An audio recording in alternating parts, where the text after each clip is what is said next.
नमस्कार। कहानी आर पार के दूसरे भाग के साथ मैं पुनः उपस्थित हूँ। कहानी के पहले भाग में अब तक हमने जाना कि पुल के एक तरफ पक्की इमारतें, बड़े बाजार, कारखाने और सुविधाएं हैं, जबकि पुल के दूसरी तरफ टांगे, कच्चे कोठे, तंदूर, छोटे कारीगर और मेहनतकश लोगों की दुनिया बसती है। पुल के इस हिस्से में एक बड़ी शतीरी मंडी है, जहाँ के पांडी मेहनती, हंसमुख और आपसी ठिठोली से भरा जीवन जीते हैं। इसी मंडी के सामने एक पुरानी 3 मंजिला हवेली है, जिसे तोड़कर सिनेमा बनाने की शुरुआत होती है। ये बदलाव कुछ लोगों को रौनक और तरक्की का संकेत लगता है, जबकि कुछ लोगों के लिए चिंता और असहजता का कारण बनता है। अब क्या शतीरी मंडी अपना वजूद बचा पाएगी या शहर के नवीनीकरण की भेंट चढ़ जाएगी? आइए जानते हैं कहानी आर पार के इस भाग में। आज सिनेमा चलने का पहला दिन था। गेट पर बड़ी बड़ी तस्वीरें लगी हुई थीं। सिनेमा हॉल के माथे पर और सारे अहाते में रंग बिरंगी झंडियां लगी हुई थीं। रिकॉर्ड जोर जोर से बज रहे थे।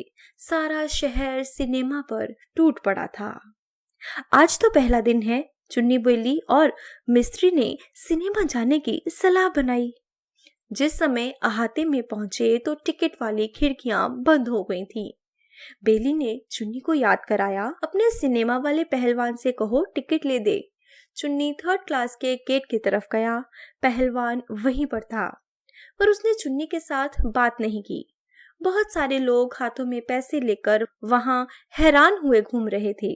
चुन्नी ने आहिस्ता से उसको कहा, यार पहलवान जी, कहीं से टिकट तो निकलवा दो। कितने आदमी हो? पहलवान ने पूछा। 5 आदमी हैं। पैसे इधर दो और सबको बुला लाओ। पहलवान गेट वाले ने पैसे लिए और सबको भीतर भेज दिया। अंदर हॉल बहुत भरा हुआ था। सबको फर्श पर पर्दे के साथ वाली जगह मिली। फिर भी सारे गेट वाले का शुक्रिया कर रहे थे। सिनेमा देखते हुए चुन्नी सोच रहा था कि चतुरु स्वभाव का ही थोड़ा खुश्क है। वह भी अगर आ जाता तो सिनेमा देख लेता।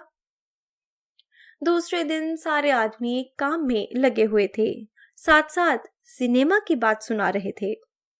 फिर एक नई दूध जैसी सफेद कार मंडी के बीच में आकर खड़ी हो गई।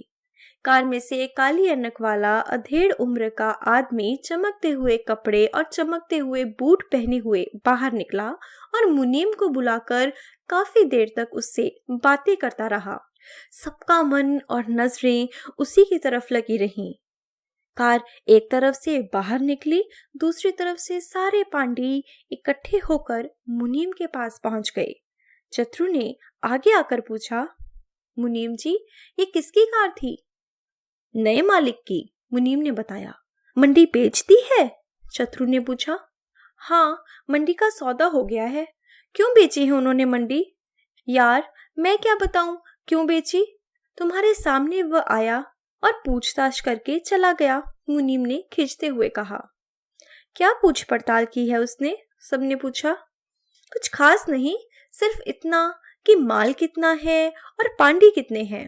दूसरे दिन सारे आदमी नहा धोकर लस्सी पानी पीकर जब मंडी में आए तो कार पहले से मुनीम के कमरे के आगे खड़ी थी। चतुर के मन में कुछ हलचल हुई, पर ध्यान उसका मोटर की तरफ ही रहा। दोपहर 1 बजे मुनीम आया और सबको साथ में साहब के पास ले गया। चतुरु सबसे आगे था। तुम सारे कितने आदमी हो मंडी में? साहब ने पूछा। 9-10 पांडी हैं, मैं मिस्त्री और ये मुनीम। मुनीम जी, चौकीदार कोई नहीं है मंडी में? साहब ने बात मुनीम से पूछी, लेकिन जवाब चतुरु ने दिया। मंडी में हम जो है साहब, हम सारे। तुम सब मंडी में ही रहते हो? साहब ने हैरान हो पूछा। साहब जी, 12-15 साल हो गए हैं यहाँ रहते हुए। पर यह बात तो ठीक नहीं। काम के बाद मंडी में किसी का रहना ठीक नहीं। साहब की बात सुनकर सारे आदमी एक दूसरे का मुंह देखने लगे। साहब ने हुक्म सुनाया, मुनीम जी, इन सबको बोलो कि जल्दी से जल्दी मंडी के कमरे खाली कर दें। कल से मंडी में चौकीदार आ जाना है और 2-3 दिन में मंडी के आसपास तार लगा दी जाएगी। आरे वाला मिस्त्री प्रताप अपना दायां हाथ दिखाता हुआ आगे बढ़ा। साहब जी, मेरा तो जन्म और पालन पोषण भी मंडी में हुआ। होश संभालते ही मशीन पर काम करने लग पड़ा। ये देखो, 3 उंगलियां भी मैं मशीन को ही दे दी हैं, मुनीम जी। साहब ने मिस्त्री की बात का जवाब नहीं दिया। मुनीम को बुलाया, इन सब की 8 आने दिहाड़ी बढ़ा दो और आरे वाले मिस्त्री का 1 रुपया, लेकिन मंडी में कोई रह नहीं सकता। ये बात कहकर नया साहब कार में जाकर बैठ गया। धूल उड़ी, कार वो गई और वो गई। कोई चादरों वाले शहर का, कोई दरिया वाले नगर का, कोई पहाड़ से और कोई मथवार से। कई सालों से इकट्ठे थे, कई सालों से शतीरियों के कमरों में रह रहे थे। रोज शाम के समय सारे आदमी मिलकर सलाह करते थे, पर नतीजा कुछ नहीं निकलता। उधर मुनीम सुबह और शाम को जाते वक्त सबको सुनाता जाता था कि साहब जगह खाली करवाने के लिए उतावले हुए जा रहे हैं। इधर गेट पर चौकीदार भी आ गया। मंडी के चारों ओर तार लग गई और मंडी के एक कोने पर नया दफ्तर भी बनने लगा। मंडी का काम चलता तो रहा, लेकिन पांडी कुछ ढीले पड़ गए थे। दूसरा, मंडी में शतीरियां, गेलियां और डक आते कम थे, लेकिन बिक ज्यादा जाते थे। मंडी खाली होती जा रही थी। चतुर इस सब के बारे में बात भी करता, पर बाकी के लोग उसकी बात को अनसुना कर देते थे। 15 दिन बीत गए। 16वें दिन मुनीम कुछ ज्यादा ही गुस्से में लग रहा था। उसने काम पर लगे हुए सारे मंडी वालों को चिल्लाकर सुनाया।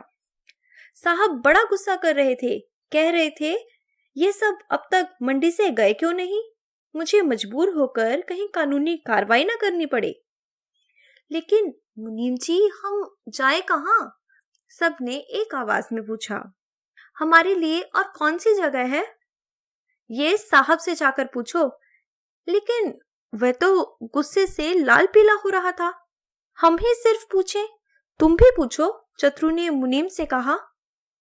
मैंने पूछा था, मुनीम ने बताया। फिर साहब ने क्या कहा? चतुर ने पूछा।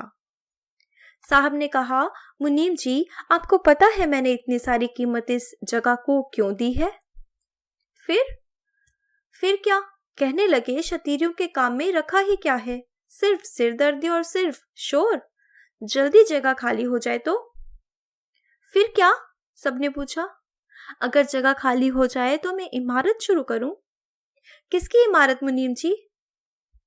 साहब ने यहाँ सिनेमा हॉल बनाना है, मुनीम ने बताया। दूसरे दिन जब साहब की कार मंडी में आई तो सारे पांडे मंडी खाली करके जा चुके थे। तो ये थी दोस्तों कहानी आर पार।